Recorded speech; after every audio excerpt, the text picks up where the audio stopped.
Bonjour, je reviens vers vous pour continuer notre deuxième chapitre sur les taux d'intérêt et la structure. Et on va attaquer dans cet enregistrement la structure des taux d'intérêt, savoir la structure par risque et la structure par terme. Donc, au début, l'analyse de l'offre et de la demande d'obligations s'est limitée à la détermination d'un taux d'équilibre, d'un taux d'intérêt d'équilibre. Néanmoins, il existe en réalité un très grand nombre d'obligations dont le taux d'intérêt diffère. Et dans cette section, on examinera pourquoi des obligations de même maturité peuvent avoir des taux d'intérêt différents. Donc, même si la relation entre ces obligations est appelée la structure par risque des taux d'intérêt, néanmoins, il englobe aussi le risque, la liquidité et la fiscalité qui peuvent aussi influencer, bien sûr, le taux d'intérêt qui les distingue. Donc, des obligations de même maturité peuvent avoir des taux d'intérêt différents en raison de trois caractéristiques possibles, à savoir le risque de défaut, la non-honorabilité de l'engagement à maturité, la liquidité aussi et la fiscalité. Donc le risque, une caractéristique, le risque c'est une caractéristique de toute obligation qui influence son taux d'intérêt. Donc le risque de défaut influence le rendement des obligations, par conséquent son taux d'intérêt. Une obligation à risque, automatiquement son taux d'intérêt augmente proportionnellement à une obligation qui n'a pas de risque. Donc la différence entre les taux d'intérêt de risque et les taux d'intérêt à risque et les taux et les obligations à un risque inférieur s'appelle la prime de risque. Donc la différence entre les taux d'intérêt d'obligation à risque et sans risque est appelée la prime de risque. Exemple, si on a deux obligations, une émise par exemple, le trésor public à 2,5, et une autre émise par une société, je ne sais pas, une société X, à 4%. Automatiquement, la différence qui est de 1,5 s'appelle la prime de risque, parce que tout simplement, la prime de risque varie selon les émetteurs. Il joue un rôle important dans la détermination du taux d'intérêt sur les obligations. Et c'est pour cela qu'on trouve des agences de notation pour qu'elles catégorient le risque et l'appréciation sur la qualité des obligations des entreprises, aussi des collectivités publiques et des établissements publics. Donc une obligation qui comporte un risque de défaut a toujours une prime de risque positive et une augmentation du risque de défaut conduit à un accroissement de la prime de risque. La seconde caractéristique d'une obligation qui affecte son taux d'intérêt est sa liquidité. Donc c'est le second caractère qui affecte son taux d'intérêt. Un actif liquide, c'est un actif qui peut être converti en moyen de paiement, en monnaie rapidement et à faible coût. Plus un actif est liquide, plus sa détention est désirable. Donc les obligations privées sont moins liquides, la demande les concernant diminue, leur prix baisse et leur taux d'intérêt augmente. Donc, par contre, la demande des obligations du Trésor augmente parce qu'elles sont plus liquides, leur prix monte et leur taux d'intérêt diminue. Dans la plupart des pays, les obligations du Trésor sont à long terme et sont plus liquides parce qu'elles sont très largement échangées. Et les obligations privées sont généralement moins liquides, tout simplement parce qu'il peut être coûteux de les vendre dans l'urgence, dans la mesure où il peut être difficile de trouver des acheteurs rapidement. Donc la prime de risque des obligations privées par rapport aux obligations de trésor ne représente pas seulement la différence de risque de défaut, mais aussi la différence de liquidité. Donc cette prime normalement doit non appeler seulement une prime de risque, mais doit être appelée une prime de risque et de liquidité normalement. Pour la fiscalité, l'expérience frappante, c'est l'expérience des obligations du Trésor. Donc c'est la troisième caractéristique d'une obligation qui affecte son taux d'intérêt et la fiscalité. Donc, et l'exemple qu'on va essayer de voir et d'expliquer la structure, cette troisième caractéristique, c'est l'expérience des obligations du Trésor, les obligations municipales des États-Unis. On montrait que les obligations municipales sont moins liquides que celles du Trésor américain et leur taux d'intérêt est inférieur à ceux des obligations du Trésor, tout simplement parce que les intérêts payés par les obligations municipales sont exonérés d'impôts sur les revenus, ce qui augmente leur rendement par rapport aux obligations du Trésor. Donc, quand un avantage fiscal sur des obligations est introduit, il accroît le rendement anticipé et le rend plus attractif que les obligations non exonérées. Leur demande automatiquement augmente, il en résulte un prix plus important et un taux d'intérêt plus bas. Inversement, les obligations non exonérées voient leur demande baisse et leur prix baisse et leur taux d'intérêt augmente. Si on prend un exemple, par exemple, si le taux d'impôt sur le revenu, si le taux d'impôt sur le revenu est de 35%, et un investisseur décide d'investir sur une obligation de trésor de 1000. Normalement, à 10%, il reçoit un coupon de 100. Si le taux d'intérêt de cette obligation est de 10%, il reçoit un coupon de 100. Mais il reçoit un coupon de 100 brut. Finalement, l'investisseur ne reçoit que 65 net parce que l'impôt sur le revenu est de 35%, ce qui revient à un taux réel net de 6,5%. Donc, normalement, cette obligation qui n'est pas exonérée et que l'impôt sur le revenu est de 35%, l'obligation émise à 10%, réellement, il est émis à 6,5%. Mais si cet épargnant choisit d'acheter une obligation municipale de 1000 dont le coupon est seulement 80, c'est-à-dire 8%, des obligations émises à 8%, donc il reçoit un coupon de 80. Il est exempté d'impôt sur le revenu, donc c'est un revenu net de 8%, mieux que celle du Trésor qui est de 10% brut. Donc en conclusion, la structure par risque des taux d'intérêt et la relation entre les taux d'intérêt d'obligations de même maturité et qui s'explique par trois facteurs, à savoir le risque, la liquidité et la fiscalité. Quand le risque de défaut d'une obligation augmente, la prime de risque augmente naturellement. La plus grande liquidité des obligations du Trésor sans risque explique aussi pourquoi leur taux d'intérêt est plus faible que celui des titres moins liquides. Enfin, un avantage fiscal n'est qu'en faveur des obligations exonérées d'impôts. On a vu comment les différences en matière de risque de défaut, de liquidité, de fiscalité peuvent influencer les taux d'intérêt d'équilibre et déterminer la structure par risque des taux d'intérêt. Mais deux obligations dont le risque, la liquidité et la fiscalité sont identiques peuvent avoir des taux d'intérêt différents parce que, tout simplement, leur maturité diffère. C'est une autre caractéristique essentielle des obligations qui affecte leur taux d'intérêt, c'est la structure des taux d'intérêt des différentes obligations en fonction de leur matière qui s'appelle la courbe des taux, la structure par terme des taux d'intérêt.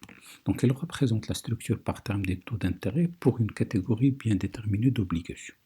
Trois théories ont été proposées pour expliquer la structure par terme des taux d'intérêt qu'on va essayer d'expliquer brièvement, à savoir la théorie des anticipations, la théorie des marchés segmentés et la théorie de la prime de liquidité.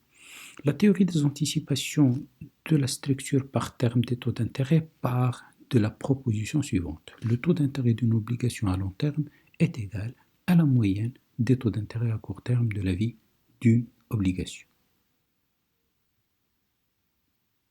Un exemple pour bien expliquer la théorie des anticipations. Si on anticipe que les taux d'intérêt à court terme seront en moyenne de 4% pendant les 6 ans à venir, la théorie des anticipations prédit que le taux d'intérêt des obligations à 6 ans doit être égal à 4% parce qu'on anticipe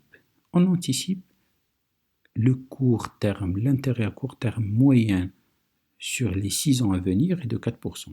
Mais si on anticipe que les taux d'intérêt à court terme montent à 5% après les 6 ans et que leur moyen sur les 15 années prochaines est de 5 ans, alors le taux d'intérêt d'une obligation à 15 ans devrait être 5%.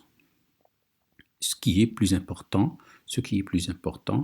que des obligations à 6 ans qui est de 4%. Donc, selon cette théorie, les taux d'intérêt à court terme sur des obligations de maturité différentes diffèrent du fait que le taux d'intérêt à court terme anticipé aujourd'hui pour différentes périodes dans le futur varie.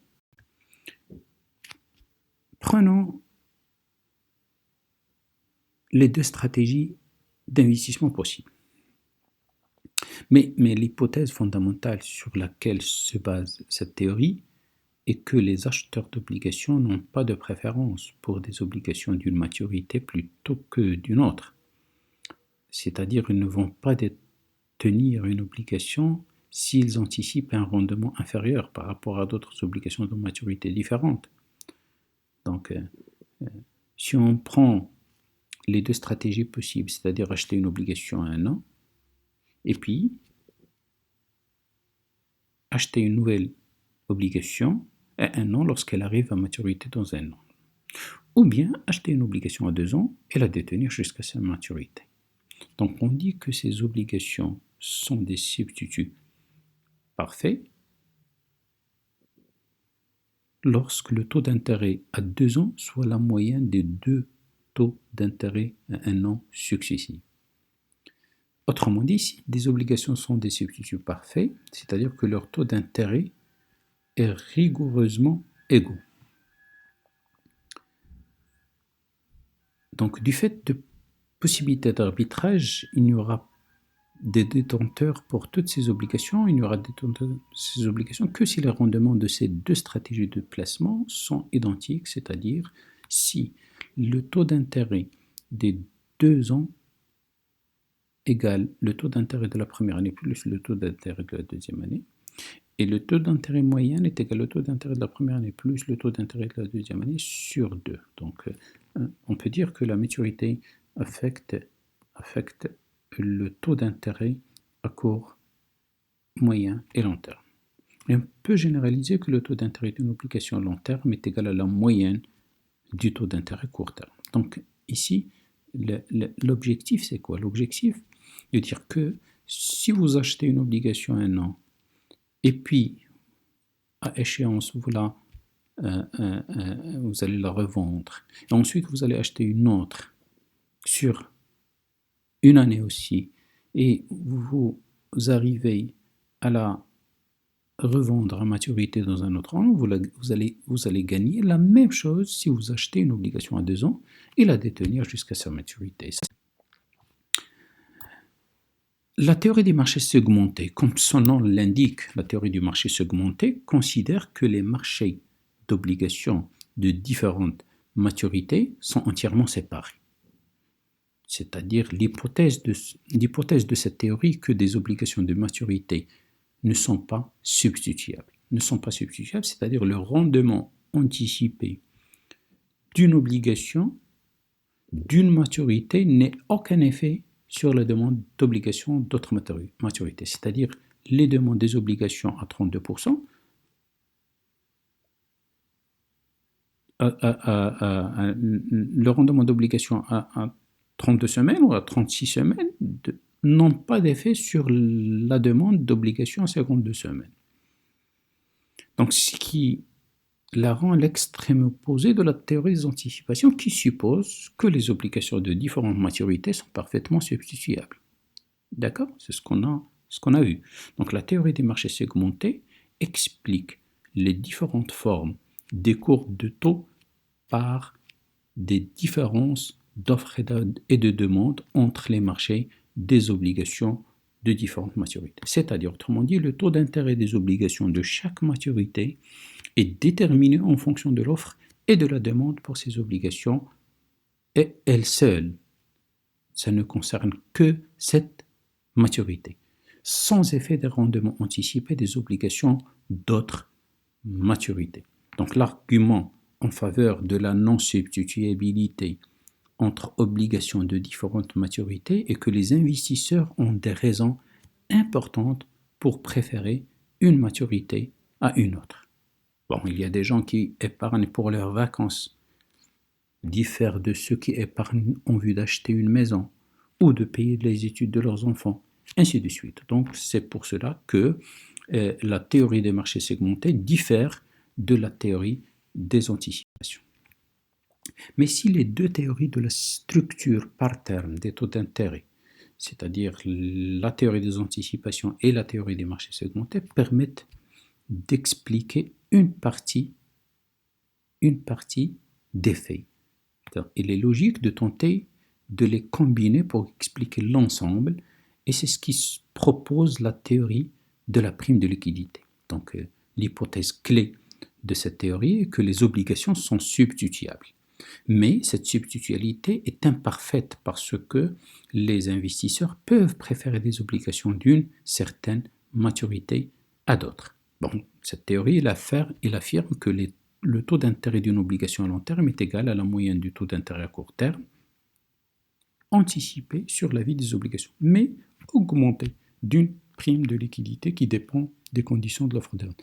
Vous voyez qu'il y a une combinaison entre la théorie des anticipations et les conditions du marché offre et demande proposées par la théorie des marchés segmentés. Donc la théorie des anticipations est modifiée par l'ajout d'une prime de liquidité dans l'équation reliant le taux d'intérêt à long terme et les taux à court terme anticipés à l'équation. Et l'équation s'écrit l'équation des anticipations de la théorie des anticipations plus une prime de liquidité selon la maturité, selon l'offre et la demande du marché de la catégorie d'obligations voulues. Donc, où le Ln est la prime de liquidité d'une obligation de maturité n, période à l'instant t. Ce terme est toujours positif et croissant avec la maturité n.